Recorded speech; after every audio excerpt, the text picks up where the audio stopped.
Ann Curtis at Jackson Wang, nagparty ng magkasama sa Manila. Ang pagkikita ng ating diyosa at ng global K-pop star, inulan ng inggit at intriga online.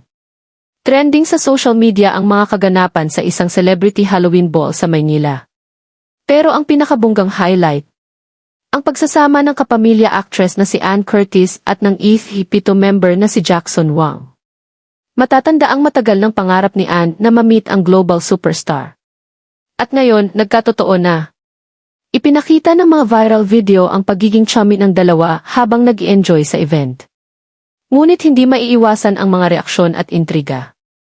May ilan kasing nagkomento na tila dalaga ang peg ni Ann sa pagiging masyadong clingy at touchy raw kay Jackson. Agad namang ipinagtanggol ng fans ang kanilang diyosa. Sabi nila, isa lang itong pure fangirl moment at may basbas naman ng kanyang asawang si Erwan Heussaff. Handa na si Jackson Wang para sa kanyang Magic Man 2 concert. At si Ann Curtis, ang tunay na win na win.